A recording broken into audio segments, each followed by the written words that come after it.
कहानी की शुरुआत में हम ड्रासा नाम की एक शार्प शूटर को देखते हैं जो पिछले कई घंटों से एक टनल में छुपी हुई है। दरअसल वह यहाँ अपने शिकार का इंतजार कर रही होती है। ड्रासा को पास के एयरपोर्ट पर एक गवर्नमेंट अफसर को मारने का टास्क दिया गया था। कुछ ही देर बाद रनवे पर एक प्लेन लैंड करता है। ड्रासा को जैसे ही अपना शिकार नजर आया उसने उसे कई किलोमीटर दूर से एक ही शॉट में खत्म कर दिया। ड्रासा अपना ये काम इतनी बारीकी से अंजाम देती है कि वहाँ पर मौजूद गार्ड्स को पता ही नहीं चलता कि गोली किसने और कहाँ से चलाई। मिशन कंप्लीट करने के बाद ड्रासा अपनी माँ की कब्र पर जाती है जहाँ उसका फादर पहले से ही मौजूद होता है। यहाँ हमें ड्रासा के बारे में एक और बात मालूम होती है कि जब भी वह किसी को अपनी राइफल से मारती है तो उस बुलेट के कवर को अपने पास रख लेती है और फिर वह इन बुलेट कवर्स को अपने पिता को सौंप देती है। दरअसल ड्रासा एक कॉन्ट्रैक्ट किलर थी, यानी वह पैसों के लिए लोगों को मारा करती थी और अब तक कई लोगों को मार चुकी थी। इसे लोगों को मारना तो बिल्कुल अच्छा नहीं लगता था, लेकिन अब यह काम उसका पेशा बन चुका था। इसलिए ड्रासा उन बुलेट्स के कवर्स को अपने फादर को पकड़ा देती जिससे उसका दुख थोड़ा कम हो जाता। ड्रासा अपने पिता को बताती है कि मुझे एक और नया प्रोजेक्ट मिला है जो पूरे 1 साल तक चलेगा। शायद इस दौरान मैं आपसे मिल नहीं पाऊंगी। जिस पर ड्रासा के फादर जवाब देते हैं, तुम हर साल आती हो और मुझे कुछ गोलियों के कवर पकड़ा देती हो, मगर अगले साल ऐसा नहीं होगा। मेरा कैंसर का लास्ट स्टेज चल रहा है। मेरे पास अब ज्यादा वक्त नहीं बचा और अगर आने वाले दिनों में मेरी मौत नहीं हुई तो मैं खुद 14 फरवरी वैलेंटाइंस डे पर अपनी जिंदगी खत्म कर लूंगा, क्योंकि अब मेरे पास जीने की कोई वजह नहीं है। तुम्हारी माँ भी मर चुकी है और तुम भी अपने काम के चलते साल में 1-2 बार मुझसे मिलने आती हो, इसलिए हो सकता है ये हमारी आखिरी मुलाकात हो। ये सुनकर ड्रासा की आंखें भर आती हैं। अब यहाँ सीन शिफ्ट होता है और हम देखते हैं इस कहानी के दूसरे लीड कैरेक्टर लेवाई को। लेवाई की जिंदगी बिल्कुल भी ठीक नहीं चल रही थी। उसे अक्सर भयानक सपने आते थे और नींद उसकी आंखों से कोसों दूर चली जाती थी। एक रात जब उसकी आंख बुरे सपने से खुलती है तो लेवाई अपने घर से बाहर निकलकर समुद्र के किनारे पर आता है। यहाँ उसे थोड़ा बेहतर महसूस होता है और वह अपनी डायरी में कुछ लिखने लगता है। तभी लेवाई को अचानक उसके फोन पर एक मैसेज आता है। उस मैसेज में उसे एक एड्रेस दिया गया होता है जहाँ उसे जल्द से जल्द पहुंचने का कहा गया होता है। लेवाई बिना वक्त गंवाए एक मिलिट्री बेस पर पहुंचता है और वहाँ उसकी मुलाकात होती है एक लेडी ऑफिसर से जिसका नाम बार्तो है। बातचीत के दौरान हमें पता चलता है कि लेवाई कोई आम इंसान नहीं बल्कि एक आर्मी ऑफिसर था, लेकिन अब वह रिटायर हो चुका है। और सिर्फ इतना ही नहीं, वह एक डेडली स्नाइपर भी रह चुका है। वह अब तक 200 से भी ज्यादा लोगों को स्नाइपिंग से मार चुका है। बार्तो लेवाई से कहती है, मैं तुम्हें एक मिशन पर भेजना चाहती हूँ क्योंकि तुम एक बहुत ही अच्छे स्नाइपर हो और ये सिर्फ तुम ही कर सकते हो। लेकिन मिशन पर भेजने से पहले बार्तो लेवाई से एक बहुत ही जरूरी सवाल पूछती है, अगर तुम इस मिशन पर गए तो क्या तुम्हें याद करने वाला पीछे कोई है? ये बात सुनकर लेवाई को कुछ अजीब लगने लगता है, लेकिन फिर वह जवाब देता है, नहीं, मेरा इस दुनिया में अब कोई भी अपना नहीं है। ये सुनकर वो लेडी लेवाई से कहती है, तुम तैयारी कर लो, कुछ घंटे बाद तुम्हें उस मिशन पर भेजा जाएगा और वहाँ तुम्हें 1 साल के लिए रहना है। इसके बाद लेवाई को बेहोश कर दिया जाता है और जब उसकी आंख खुलती है तो वह अपने आप को एक एरोप्लेन में पाता है। लेवाई कुछ समझ नहीं पाता कि आखिर उसे कहाँ ले जाया जा रहा है और उसे किस तरह का मिशन सौंपा गया है। इसलिए लेवाई वहाँ पर मौजूद एक सोल्जर से पूछता है, मुझे कहाँ ले जाया जा रहा है? लेकिन वह सोल्जर लेवाई की इस बात का कोई जवाब नहीं देता, बस इतना कहता है, अपना आईडी और वॉच हमें दे दो, ये सब तुम्हें तब वापस मिलेगा जब तुम्हारा मिशन पूरा हो जाएगा। थोड़ी देर बाद वो सोल्जर उसे बताता है, अब तुम्हारा प्लेन से उतरने का वक्त आ चुका है। कुछ ही मिनटों में हम नो फ्लाइंग जोन एरिया में एंटर करने वाले हैं। यहाँ से आगे जाने की हमें परमिशन नहीं है। बस वो सिर्फ इतना बताता है कि नीचे उतरने के बाद तुम्हें अकेले 32 किलोमीटर नॉर्थ की तरफ पैदल जाना होगा, तब तुम अपनी मिशन वाली जगह पर पहुंच जाओगे। लेकिन लेवाई के दिमाग में अब भी एक ही बात चल रही थी। वो फिर से उस सोल्जर से पूछता है, आखिर हम जा कहाँ रहे हैं? इस पर सोल्जर जवाब देता है, मुझे इस सवाल का जवाब देने का परमिशन नहीं है। मेरी वर्दी में एक माइक्रोफोन लगा हुआ है। अगर मैंने तुम्हें इस जगह के बारे में बताया तो मुझे नौकरी से निकाला जा सकता है या फिर मारा भी जा सकता है। यह बात सुनकर लेवाई के गले में सांसें अटक जाती हैं। इसके बाद उसे एक पैराशूट दिया जाता है और प्लेन का दरवाजा खुलते ही लेवाई कूद जाता है और सेफली लैंडिंग करता है। लेकिन असली गेम तो अब शुरू होता है। 32 किलोमीटर की दूरी उसे पैदल तय करनी थी। लेवाई को पैदल चलते चलते 2 दिन बीत जाते हैं और 2 दिनों का लंबा सफर तय करने के बाद फाइनली वो उस जगह पर पहुंच जाता है। वो देखता है कि ये एक बहुत ही सुनसान इलाका है जहां इंसान तो दूर बल्कि उससे परिंदे भी नहीं दिखाई देते। तभी उसकी मुलाकात जेडी नाम के एक आदमी से होती है। जेडी 1 साल तक यहाँ मिशन पर था, अब उसकी ड्यूटी खत्म हो चुकी है, इसलिए अब लेवाई उसकी जगह संभालेगा। जेडी लेवाई को एक वॉच टावर की तरफ ले जाता है। टावर के टॉप पर पहुंचने के बाद लेवाई को अब भी समझ नहीं आ रहा था कि उसे यहाँ क्या काम करना है। यही सवाल जब वो जेडी से पूछता है तो जेडी जवाब देता है, यहाँ एक बहुत ही गहरी खाई है जिसे गॉर्ज नाम दिया गया है। ये एक बहुत ही मिस्टीरियस और गहरी खाई है जिसके बॉटम तक आज तक कोई भी नहीं पहुंच पाया। तुम्हारा काम बहुत ही सिंपल है, तुम्हें इस खाई की पहरेदारी करनी है। इसके बाद वो लेवाई को यहाँ के स्ट्रिक्ट रूल्स बताता है। वह कहता है, तुम यहाँ से बाहर महीने में एक ही बार हेडक्वार्टर फोन कर सकते हो, चाहे कुछ भी हो जाए। तुम बाहर की दुनिया से जुड़ने की उम्मीद मत रखना। ये टावर जिसे हम वेस्ट टावर कहते हैं, इसके ठीक सामने ईस्ट टावर है, वह रशिया का है। वहाँ भी एक गार्ड अपनी ड्यूटी निभा रहा है, लेकिन तुम दोनों के बीच कोई भी कांटेक्ट अलाउ नहीं है। तुम्हें सिर्फ अपनी ड्यूटी पर ध्यान देना है और हाँ, आने वाले खतरे के लिए हर वक्त तैयार रहना, क्योंकि यहाँ तुम पर किसी भी वक्त हमला किया जा सकता है। यहाँ ऑटोमेटिक गन्स और नीचे ढेर सारे लैंड माइन्स लगाए हुए हैं। अगर ऑटोमेटिक गन्स में गोलियां खत्म हो जाए तो उसे हमेशा रिलोड रखना, क्योंकि हमले के दौरान ऑटोमेटिक गन्स तुम्हारी बहुत काम आएगी। और आखिरी बात, अगर तुम्हें कभी भी यहाँ तेज सायरन की आवाज सुनाई देने लगे तो तुम बिना सोचे समझे यहाँ से भाग जाना। जेडी कहता है, मुझे भी नहीं पता कि ऐसा क्यों बोला गया है, लेकिन मुझे जो पिछले ड्यूटी वर्कर ने बताया था वही मैं तुम्हें बता रहा हूँ। लेवाई उसकी सारी बातें अच्छी तरह से सुन लेता है, पर उसका सवाल एक ही था। वह पूछता है, आखिर यहाँ ऐसा क्या है जिसके लिए इतनी स्ट्रिक्ट सिक्योरिटी लगाई गई है? तभी जेडी एक ग्रेनेड निकालता है और इस ग्रेनेड को उस गहरी खाई में फेंक देता है। ग्रेनेड जैसे ही खाई की गहराइयों में धमाका करता है, वहाँ से एक अजीब भयानक आवाज गूंजने लगती है। वो आवाज किसी इंसान की बिल्कुल भी नहीं थी, वो किसी ऐसी चीज की थी जो अंधेरे में छुपी थी। जेडी लेवाई की तरफ देखता है और कहता है, ये आवाज जो तुम सुन रहे हो ये उन क्रीचर्स की है जिन्हें हम होलोमैन कहते हैं। ये क्रीचर्स इस घड़े के अंदर रहते हैं और तुम्हारी यहाँ पर ड्यूटी ये है कि इस घड़े के अंदर से किसी भी क्रीचर को बाहर निकलने नहीं देना है। कहा जाता है कि 1940 में यूएस आर्मी के 2400 आर्मी सोल्जर्स को इस गड्ढे के अंदर भेजा गया था ताकि यह सोल्जर्स उस गड्ढे के अंदर मौजूद सभी क्रीचर्स को खत्म कर सकें। लेकिन आज तक उनमें से एक भी जिंदा सोल्जर वापस लौट कर नहीं आया। और अब जेडी लेवाई को पूरी इंफॉर्मेशन हर एक चीज का बताकर घर वापस जाने की तैयारी करने लगा, क्योंकि उसने यहाँ 1 साल की ड्यूटी पूरी कर दी। अब लेवाई को यहाँ 1 साल तक ड्यूटी देनी थी। जेडी लेवाई को अलविदा कहकर यहाँ से निकल पड़ता है। वो बहुत खुश था क्योंकि 1 साल बाद वह घर जाने वाला था, लेकिन उसे पता नहीं था कि आगे उसके साथ कुछ ऐसा होने वाला है जिसके बारे में सोचने से भी डर लगता है। लोकेशन पर पहुंचने के बाद जेडी जैसे ही स्मोक करता है, तब एक हेलीकॉप्टर उसे लेने के लिए आता है। वह हेलीकॉप्टर उसके लिए रस्सी नीचे फेंकता है और जेडी इस रस्सी के जरिए ऊपर हेलीकॉप्टर में चढ़ने लगता है। हेलीकॉप्टर में बैठा एक सोल्जर पहले जेडी की आइडेंटिटी कंफर्म करता है। जेडी जब उसे अपनी पूरी इंफॉर्मेशन देता है तो हेलीकॉप्टर में बैठा वो सोल्जर पहले जेडी को शूट करता है और उसके बाद उसकी रस्सी काटकर उसे नीचे गिरा देता है। अब यहाँ एक बात तो साफ हो चुकी थी कि जो इस जगह आता है वो यहाँ से कभी लौट नहीं पाता। इसके बाद हमें अगले दिन का सीन दिखाया जाता है। लेवाई अपने काम को निभाने लगता है। सबसे पहले वो यहाँ की कुछ रिपोर्ट्स चेक करता है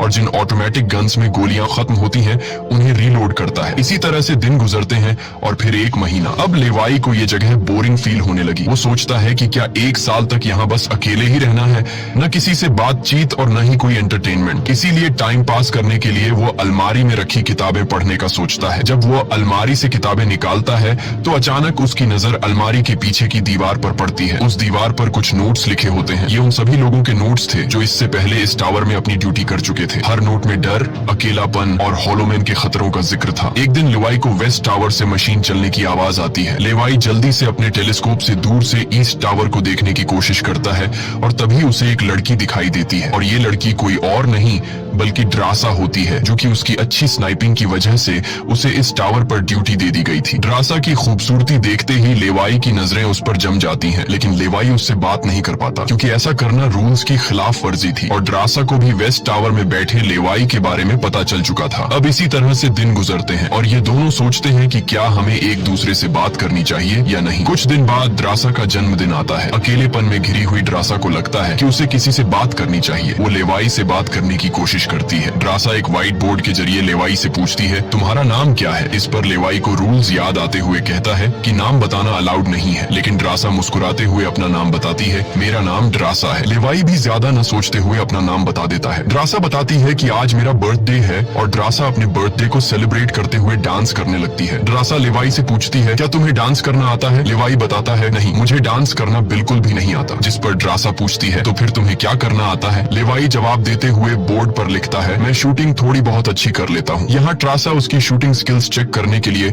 अपने टावर पर एक छोटी सी बॉटल उसके सामने रख देती है और लेवाई अपने टारगेट को निशाने पर रखते हुए एक ही गोली में उस बॉटल को फोड़ देता है। अब यहाँ ड्रासा भी पीछे रहने वाली नहीं थी। वह भी अपनी शूटिंग स्किल्स को दिखाते हुए लेवाई के टावर में रखी एक छोटी सी बॉटल को बिल्कुल परफेक्ट शूट कर लेती है, जिससे से लेवाई को पता चलता है कि ट्रासा कोई आम लड़की नहीं बल्कि वह एक डेडली स्नाइपर है। धीरे धीरे दोनों की बातचीत बढ़ने लगती है। ट्रासा और लेवाई एक दूसरे को समझने लगते हैं, लेकिन तभी जब ये दोनों बातचीत में मसरूफ होते हैं, ट्रासा की नजर अचानक नीचे गड्ढे की तरफ जाती है। वो देखती है कि नीचे से कुछ भयानक क्रीचर्स यानी होलोमैन तेजी से वेस्ट टावर की तरफ चढ़ रहे हैं। वह जल्दी से लेवाई को अलर्ट करती है, नीचे देखो, तुम्हारी तरफ कुछ क्रीचर्स बढ़ रहे हैं। लेवाई जैसे ही नीचे देखता है, उसकी आंखें चौंक जाती हैं। नीचे सिर्फ एक या दो नहीं बल्कि हजारों क्रीचर्स ऊपर की ओर बढ़ रहे होते हैं। वो बिना वक्त गंवाए अपनी स्नाइपर राइफल उठाता है और एक एक करके क्रीचर्स को शूट करने लगता है, लेकिन क्रीचर्स की तादाद इतनी ज्यादा होती है कि लेवाई उन्हें अकेले संभाल नहीं पाता। इसलिए ट्रासा भी अपनी मशीन गन से गोलियां बरसाने लगती है। अब वेस्ट टावर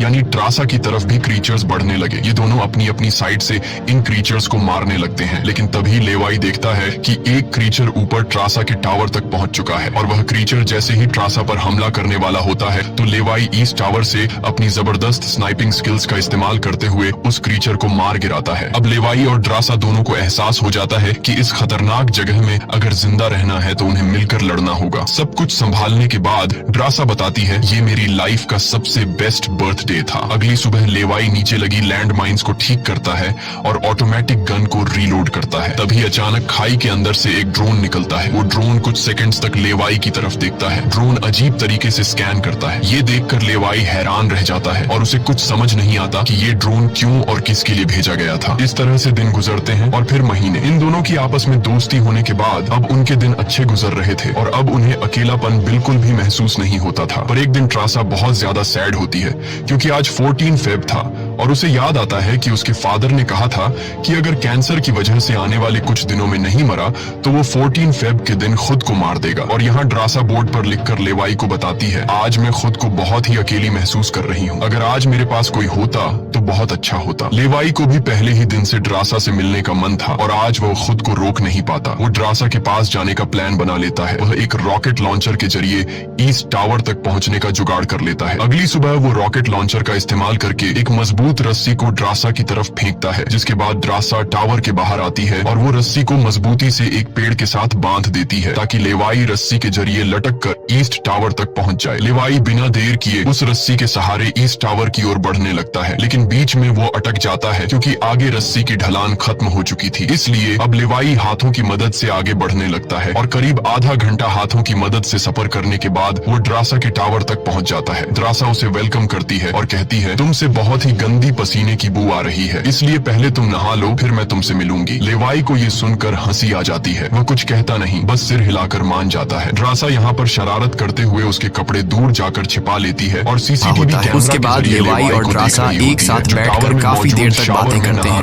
होता है उसके बाद लेवाई और ड्रासा एक साथ बैठकर काफी देर तक बातें करते हैं। ड्रासा उससे अपनी पूरी स्टोरी बताती है और बताती है कि अब इस दुनिया में मेरा कोई नहीं रहा, सिर्फ मेरे फादर जिंदा बचे थे, पर कल के दिन उसने भी खुद को मार दिया होगा। यहाँ लेवाई भी ड्रासा को रात में आने वाले भयानक सपने और अपने उन दिनों के किस्से सुनाता है जब वो यूएस आर्मी में था। इस तरह से बातें करते करते रात हो जाती है। ड्रासा यहाँ एक सॉफ्ट म्यूजिक लगा लेती है। ये दोनों म्यूजिक की धुन पर डांस करने लगते हैं। इसी डांस के दौरान वो एक दूसरे के करीब आने लगते हैं और उनके बीच रोमांस होने लगता है। कुछ देर बाद लेवाई ड्रासा की तरफ देखकर एक मुस्कान के साथ कहता है, मैंने तुम्हारे लिए एक शायरी लिखी है, जब हम यहाँ से निकलेंगे तभी मैं तुम्हें वो शायरी दूंगा। अगले दिन लेवाई को वापस अपने वेस्ट टावर लौटना था। वह ड्रासा को अलविदा कहता है और रस्सी के सहारे वेस्ट टावर की तरफ चलना शुरू कर देता है। ड्रासा भी उसे जाते हुए देखती रहती है, लेकिन तभी हम देखते हैं कि कुछ क्रीचर्स ऊपर टावर की तरफ बढ़ रहे हैं, जिनमें से एक क्रीचर वहां लगे लैंड माइन से टकरा जाता है और एक जोरदार धमाका होता है। लैंड माइन के फटने से जो उसके लोहे के पार्ट्स हवा में उड़ जाते हैं, उनमें से एक पार्ट रस्सी से टकरा जाता है, जिससे रस्सी टूट जाती है और वो तेजी से उस खाई में गिर जाता है। लेवाई को गिरते देखकर ट्रासा बिना सोचे समझे अपना पैराशूट उठाकर वह भी उस खाई में कूद जाती है। खाई की गहराई में गिरने के बाद ट्रासा पानी की तेज बहाव वाली नदी में बहने लगती है। वह किसी तरह करके नदी से बाहर निकलकर किनारे तक पहुंच जाती है। दूसरी तरफ लेवाई की किस्मत अच्छी होती है कि वो एक बड़े से पेड़ पर गिरकर लटक चुका था। इतनी ऊंचाई से गिरने के बाद उसे चोटें तो काफी सारी आ जाती हैं, पर उसकी जान बच जाती है। जैसे ही उसकी आंखें खुलती हैं, वो देखता है कि एक बड़ा कीड़ा उस पर हमला हमला करने के लिए बढ़ रहा है। वो खुद को बचाने की कोशिश करता है, पर तभी पेड़ की लकड़ी टूट जाती है और लेवाई नीचे पेड़ की जड़ों पर गिर जाता है। नीचे गिरते ही पेड़ की जड़ों ने उसे अपनी गिरफ्त में लेने लगती है और लेवाई को जकड़ लेती है। उससे पहले कि ये जड़ें लेवाई को मार देती, वहाँ ट्रासा पहुंच जाती है। वो जल्दी से चाकू निकालकर इन जड़ों को काटने लग जाती है, जिससे लेवाई आजाद हो जाता है। इसके बाद लेवाई और ट्रासा चारों ओर देखने लगते हैं। हर तरफ सन्नाटा और डर का माहौल छाया होता है। तभी अचानक पेड़ों की आड़ से कुछ क्रीचर्स निकलकर उन पर हमला कर देते हैं। यहाँ उनके बीच एक बड़ी फाइट होने लगती है। लेवाई अपनी बंदूक संभालता है और पहली गोली सीधे एक क्रीचर के सर में मारता है। एक के बाद एक दोनों ने मिलकर दोनों क्रीचर्स को खत्म कर दिया। यहाँ लेवाई की नजर क्रीचर की डेड बॉडी पर पड़ती है। वह देखता है कि क्रीचर ने वही आर्मी वर्दी पहन रखी थी जो किसी जमाने में अमेरिकन सोल्जर्स की होती थी। ये देखकर लेवाई के रोंगटे खड़े हो जाते हैं। तभी उसे जेडी की वो बातें याद आती हैं जब उन्होंने बताया था कि 1940 में 2400 सोल्जर्स के एक बड़े ग्रुप को इस खाई में भेजा गया था और वो सैनिक कभी वापस नहीं लौटे थे। उसके बाद लेवाई और ट्रासा एक अजीब भयानक सी जगह पर पहुंच जाते हैं। यहाँ का मंजर किसी बुरे सपने जैसा था। हर तरफ इंसानों के सड़े गले शरीर पड़े थे और सबसे अजीब बात यह थी कि इन शरीरों के अंदर से पेड़ पौधे उग आए थे। ऐसा लग रहा था जैसे कोई जानलेवा वायरस ने इस जगह को अपनी गिरफ्त में ले लिया हो। तभी अचानक पेड़ों के बीच से कुछ हलचल होती है। लेवाई और ट्रासा समझ जाते हैं कि क्रीचर्स एक बार फिर उनका पीछा कर रहे हैं। डर के मारे यह दोनों तेजी से भागने लगते हैं और एक टूटी फूटी चर्च में घुस जाते हैं। दरवाजा बंद करने के बाद सामने उन्हें एक अजीब सा नजारा दिखता है। हर तरफ इंसानों की लाशें पड़ी हुई थीं। उनकी हालत देखकर ऐसा लग रहा था जैसे उन्होंने खुद अपनी जान ले ली हो ताकि इस वायरस से बच सकें। अचानक एक बड़ी मकड़ी ट्रासा के ऊपर कूद पड़ती है और ढेर सारी और भी मकड़ियां निकल आती हैं। ये मकड़ियां साइज में काफी बड़ी होती हैं। जैसे ही स्पाइडर उन पर हमला करता है, लेवाई और ट्रासा मिलकर उसे खत्म कर देते हैं। दूसरी तरफ चर्च का दरवाजा वो क्रीचर तोड़कर अंदर आ जाते हैं। लेवाई और ट्रासा अपनी जान बचाने के लिए उन पर फायरिंग शुरू कर देते हैं और जैसे तैसे करके उनसे अपनी जान छुड़ाकर चर्च से बाहर निकल आते हैं। तभी लेवाई की नजर सामने पहाड़ में बनी एक पुरानी सुरंग पर पड़ती है। वह दोनों फौरन उस सुरंग के अंदर घुस जाते हैं। अंदर जाकर उन्हें पता लगता है कि असल में यह एक पुरानी लैब है। यहाँ हर जगह टूटी फूटी कांच, मशीन्स और पुराने जंग लगे हुए कंटेनर्स पड़े थे। यहाँ लेवाई को एक पुराना डीवीडी कैसेट मिलता है। लेवाई डीवीडी को प्ले करता है और स्क्रीन पर एक लड़की नजर आती है। वह लड़की कहती है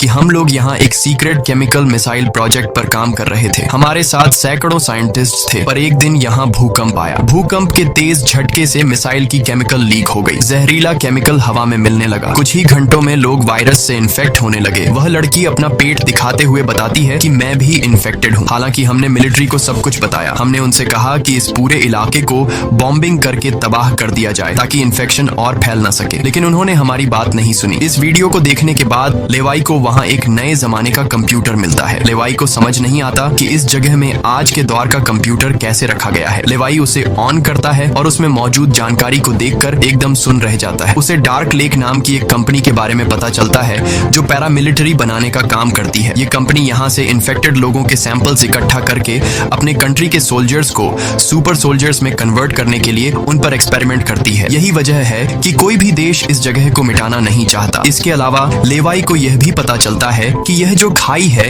यहाँ पर एक बहुत ही बड़ा मिसाइल है जिसकी एक्टिवेशन पर जब वो फटेगा तो 4.2 किलोमीटर की लंबाई में सब कुछ मिटा देगा। लेवाई और ट्रासा ये सारा राज समझ जाते हैं। उन्हें पता चल जाता है कि जिस लेडी बार्तो ने उन्हें यहाँ भेजा था वही इस जगह की ओनर है और वो इस जगह का गलत इस्तेमाल कर रही है। और इस जगह को सीक्रेट रखने के लिए लेडी बार्तो हमेशा ऐसे इंसान को यहाँ पर ड्यूटी के लिए चुनती थी जिसका पीछे कोई पूछने वाला नहीं हो, और उस इंसान को यहाँ साल भर ड्यूटी करने के बाद मार दिया जाता, जिस तरह से जेडी को मार दिया गया था ताकि वो बाहर आकर दुनिया को इस जगह के बारे में नहीं बता सके। ये सब जानने के बाद जैसे ही ये दोनों वहाँ से निकलते हैं तभी एक घुड़सवार क्रीचर ट्रासा को रस्सी से जकड़कर अपने साथ ले जाता है। लेवाई ट्रासा की तलाश में यहाँ वहाँ भटकता है लेकिन उसे ट्रासा कहीं दिखाई नहीं दे रही थी। तभी लेवाई एक ऐसी जगह पर पहुंचता है जहाँ एक बड़ी मिसाइल रखी हुई थी। ये वही मिसाइल थी जिसके बारे में डार्क लेक कंपनी के कंप्यूटर से लेवाई को जानकारी मिली थी। लेवाई को सब कुछ साफ समझ आ चुका था। असल में वॉच टावर में पहले रह चुके लोग जब यह कहते थे कि अगर सायरन की आवाज सुनाई दे तो जितनी जल्दी हो सके यहाँ से भाग जाना चाहिए,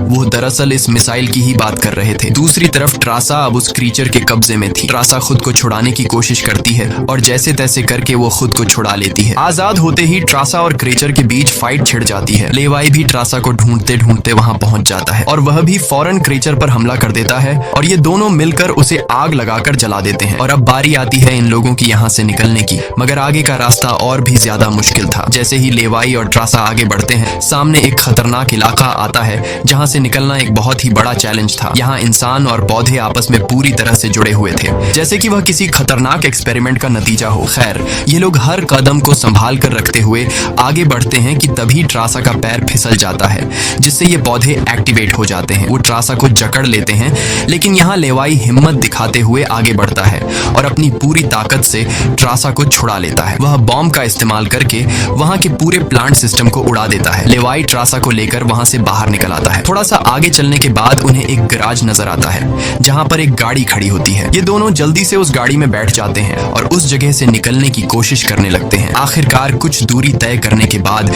उन्हें एक रस्सी नजर आती है जो ऊपर वॉच टावर तक जाती थी, लेकिन अब वो क्रीचर्स भी उनका पीछा करते हुए वहां तक पहुंच चुके थे। अब यहाँ रस्सी को हाथों से पकड़कर ये लोग अगर ऊपर चढ़ते तो ये क्रीचर्स इन्हें मार देते। इसलिए लेवाई समझदारी से काम लेते हुए जीप को रस्सी से बांधकर ऊपर चढ़ने लगते हैं। ये लोग जीप को इसलिए रस्सी से बांध लेते हैं ताकि ये दोनों जीप में बैठकर उनके हाथ क्रीचर्स के साथ लड़ने के लिए फ्री हों। वो क्रीचर्स उन पर हमला करते हैं और यहाँ उनके बीच एक बड़ी फाइट होती है, लेकिन वो क्रीचर्स तादाद में काफी ज्यादा थे, इसलिए वो इन पर भारी पड़ रहे थे। यहाँ लेवाई के दिमाग में एक आइडिया आता है। वह जीप की पेट्रोल टैंक इन क्रीचर्स पर लीक कर देता है, जिससे निकलने वाले तेल को आग लगाकर उन सभी क्रीचर्स को जला देता है और आखिर में ये लोग उस जीप की रस्सी काटकर उसे नीचे छोड़ देते हैं, जिससे वो सभी क्रीचर्स मारे जाते हैं। इस तरह से ये लोग फाइनली ऊपर चढ़ने में कामयाब हो जाते हैं। अब इन दोनों को पता चल चुका था कि अगर ये दोनों यहाँ साल भर ड्यूटी कर भी लें तब भी आखिर में इन दोनों को मार दिया जाएगा। इसीलिए अब ये दोनों एक बड़ा फैसला करते हैं कि अब वो इस जगह की रक्षा नहीं करेंगे बल्कि इस जगह को तबाह कर देंगे, ताकि इनकी तरह कोई दूसरा सोल्जर यहाँ पर न फंस सके और इस जगह का गलत इस्तेमाल बंद हो जाए। ये सब करने के बाद ये दोनों यहाँ से दूर जाकर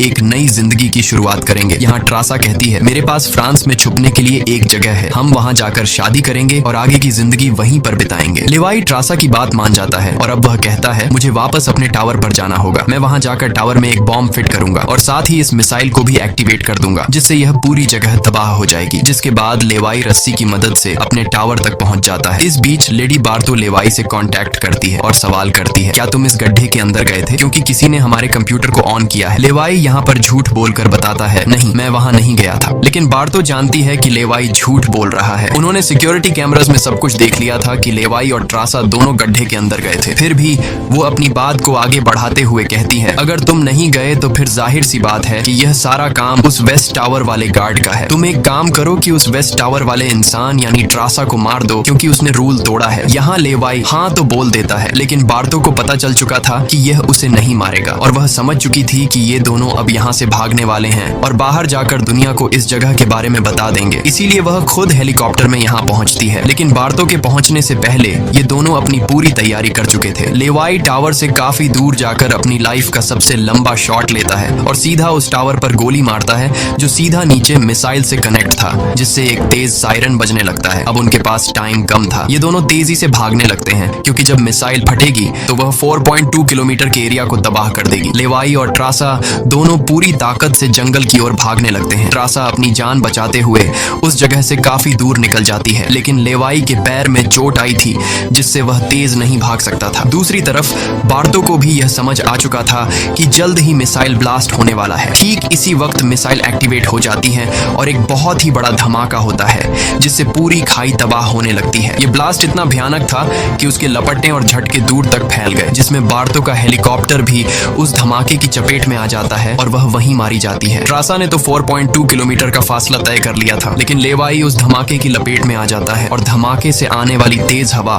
उसे पानी में गिरा देती है। दूसरी तरफ खाई में सभी क्रीचर्स मारे जाते हैं। अब सिर्फ ट्रासा उस धमाके में जिंदा बच गई थी और वह एक ऊंची जगह पर खड़ी होकर लेवाई का इंतजार करने लगी। इंतजार करते करते रात हो जाती है, लेकिन लेवाई का कोई अता पता नहीं चलता। वो समझ जाती है कि अब लेवाई जिंदा नहीं रहा, जिसके बाद कहानी यहाँ से कुछ महीने आगे शिफ्ट होती है। ट्रासा लेवाई की लिखी हुई कविता को पढ़ती है। हर एक शब्द में उसे लेवाई की यादें महसूस होती हैं। आंखों में आंसू लिए वो अपने दिल को संभालने की कोशिश करती है। अब ट्रासा एक नई जिंदगी की शुरुआत करते हुए फ्रांस के एक होटल में वेट्रेस की जॉब करने लगती है, लेकिन फिर अचानक एक दिन ट्रासा के सामने लेवाई आकर खड़ा हो जाता है। वह जिंदा था। लेवाई को देखकर ट्रासा की आंखें खुली की खुली रह जाती हैं। वह खुशी के मारे दौड़कर लेवाई को गले लगाती है और इसी के साथ यह कहानी खत्म हो जाती है। अगर वीडियो आपको अच्छी लगी हो तो हमारे चैनल को सब्सक्राइब और वीडियो को लाइक जरूर कीजिएगा।